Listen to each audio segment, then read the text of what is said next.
Greetings, YouTube denizens. This is Scott Heisel, the managing editor of Alternative Press Magazine, joined here by this month's cover stars, the Flatliners. In a perfect world, but still, we are joined here by Chris and Scott of the Flatliners. Say hello, gentlemen. Yeah, be really excited. Hello. Hello, gentlemen. Very good, right. So we are gathered here at the lovely and beautiful Riot Fest in Humboldt Park in Chicago, Illinois. This is not your first Riot Fest. I saw you at a Riot Fest a number of years ago. We've never done this like crazy carnival one, and it's gonna be pretty crazy. I think we're gonna hang out all weekend. Yeah. Really? Yeah, I think so. Something we never really got the chance to do at the previous Riot Fest because they were all spread out over town, and we usually just played the one day and then left. Fuck you, man. Fuck you. This year, we get to stick around all weekend and see way too many bands. It's going to be awesome.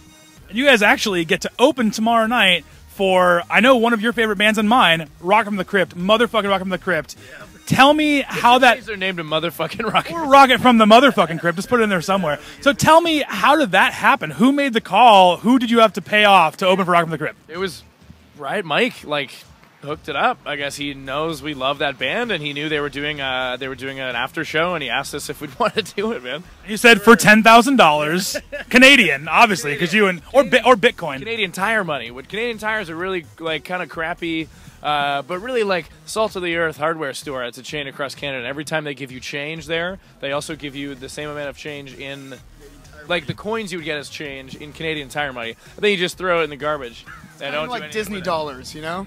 So we asked for 5,000 Canadian Tire money, and is that the currency? Just money, tire money? Yeah, and $10 buyout each, and I think that's it. Yeah, buyout. Yeah.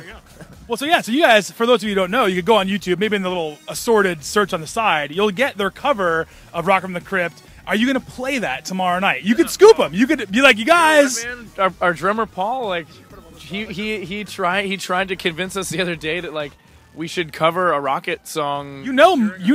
Well, I should point out too. I've seen you play multiple Rocket from the Crypt songs at the fest before, so you do have an oeuvre, if you will. Yeah. But I mean, I don't think we'd ever do it at a show they play. We just kind of picture bands opening for us and playing one of our songs, and we wouldn't like that very much. So one time we were in Europe, and this guy found us at this festival we played, and forced us to sit there and watch him play one of our songs acoustic.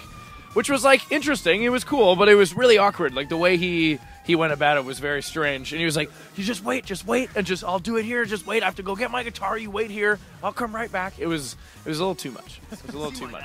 Yeah. So we should point out also that your brand new album is in the midst of coming out right now. It's called Chocolate Starfish in the Hot Dog Flavored Water. Is that right? Yeah, right? I think so. He's going to be a hit.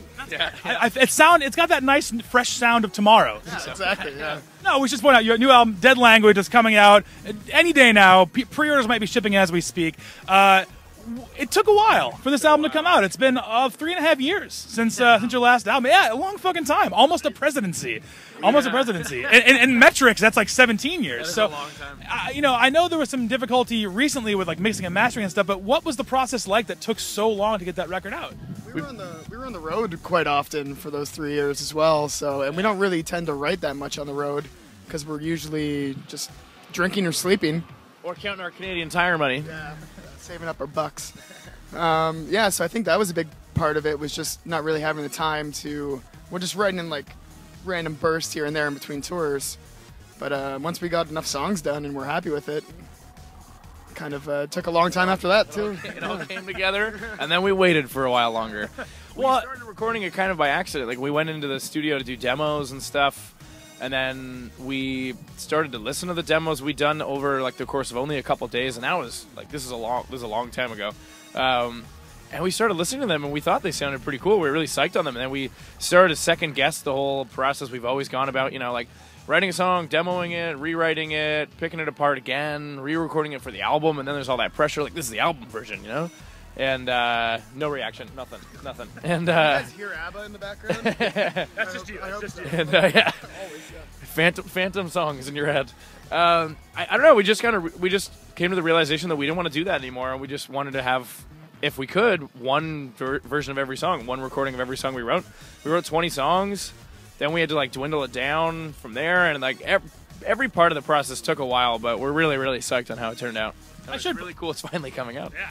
Well, I should point out, too, that over the course of Cavalcade, your previous album, there were a lot of B-sides that came out over the course of like a year and a half or so, and some of those, I think, are just phenomenal. Some of them are terrible, but other ones are really phenomenal songs. Do you think that's going to happen this time around, too? Are you going to have a lot more tracks kind of popping up here and there throughout, or are you going to lock them all down? We have a lot of extra tracks that we recorded, and, Thank you. That's HD, so people can see that. Oh, shit. Shit. Yeah, we got a lot of extra songs. We'll do something with them. We don't know what yet. We'll probably do the same thing we did last time, some 7-inches, maybe some splits. Like we did the split with Make Do It Men back in June. 2 of the songs that were contenders for the album went to that because we wanted to just have something out before the album when that got pushed back. And yeah, I don't know, we'll just keep doing what we do, man. Yeah, whatever the fuck we want to do, man. You smash your beer on the ground and... Oh, good point. Yeah, well, that's very Canadian of you. You have to be very conscientious, environmentally conscientious. So looking at the new record, then you mentioned that it's been a long time working on. The songs have been kind of written in spurts here. What's the oldest song on the record? Like, can you think back and what's the first one you came up with? Written down on that. Yeah, the first song was. I think the first song was Quitters. No. Ah, fuck. Maybe, yeah. One of the first, at least, was Quitters, and it made the album. Yeah. We were playing that like last year on some summer European tours in like 2012. Do you get afraid doing that?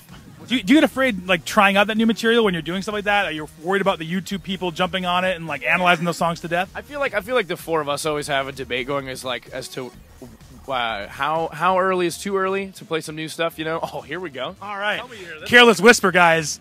You're probably not getting this because the microphone's not over there, but the shit's the jam. All right. Just pop this in there after. What's the question? I was just saying, you're worried about playing new material out there.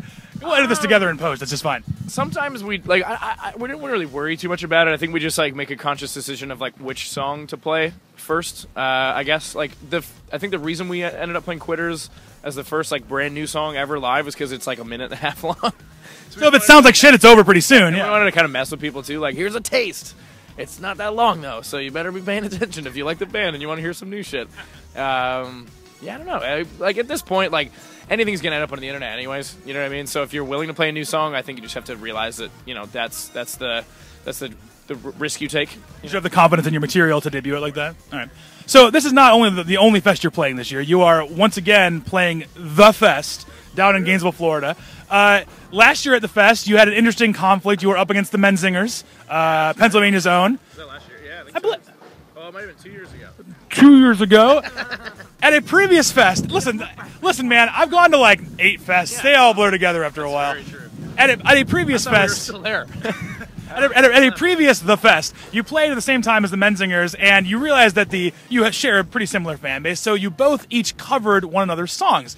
Have you looked at the schedule this year? Do you anticipate having to do that for anybody else? Are you going to be covering, Braid this year or somebody? At the same time as Ceremony. I think it'd be awesome if we did a Ceremony cover. That'd be cool. But I don't think they're going to do a Flatliners cover. I doubt it. Yeah, that was cool. I was keen from Menzinger's idea to do that, and it was a cool idea. We were all on tour together, like before that fest, like toured down to Fest that year together with them and Broadway Calls, The Arteries, and Leagues Apart. And like of all 5 of those bands, everyone played at least either at the same time or at least like an hour off from one another. So it was impossible to see any of our tour mates on that, which sucked. But yeah, doing that Menzinger song was really fun. People have asked us to do it since, but we have never done it since. It was a one-time only deal. One and done. One time only. But it's probably on the internet, let's be honest. Like, hey, man, that's a great song. We would probably do it again one day, but for now, yeah, it was a little special. Did you ever see their cover of your song? Yeah, I saw a video of it. Was it terrible? It was awesome. No, it's good, man. It was great, man. We're getting beef. We're getting beef here on the Alt Press YouTube channel. Subscribe for more beef. There you go. Badly, I don't think. Nah, that band can do no wrong, man. I bet they can do some wrong. I bet, I've heard that they will fuck it up and they will know it. That's a terrible joke. This is not going so well. So, all right. I guess you guys are Gallagher fans. I didn't realize that was the comedy we're working with here. So, is that everything to do with Metallica? I don't know what Metallica is. You can tell me. Like a cover band that dresses like Gallagher. But that's not real, is it? Yeah, apparently it's real. That is not real. Really? Yeah. Metallica. That's what I've heard. I think they're from Minneapolis. Stop watching this interview. Google Metallica. Yeah. All right, so I'll wrap this up right now. You obviously the new album's coming out. You have a bunch of touring lined up. What does 2014 have in line for the Flatliners? What are some goals you want to cross off the bucket list? Or crass off the bucket list? Maybe you can cover crass. Yeah, man. Let's go hang out. Feeding at 5,000. Yeah. We were actually talking about this only a few minutes ago. How we're probably just gonna sleep all winter, right? Like a normal Canadian. I need a job pretty badly. Yeah. I don't know. Use that Canadian Tire money. You kind of work your way in there. Yeah. You can get some nails and a hammer, maybe. It's probably way easier for you to get a manager job at a Canadian Tire than it is to ever actually save up enough money with Canadian Tire money to buy anything at the store. I don't know. 2014, we actually haven't really thought all too much about it. There are a couple places we want to go back to. I'd like to go back to Australia. Just as far as like touring stuff, like there are places we want to return to. Other than that, I don't know, man. Like we'll just see what happens. So if you want to book them, Yeah. Chris's number is 954. No.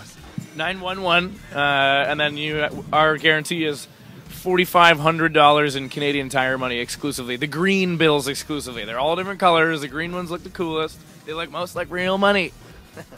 Canadians, what are you going to do? All right, that's it for me. I'm Scott Heisel signing off with Scott and Chris from the Flatliners. Thank you very much, everybody, for watching.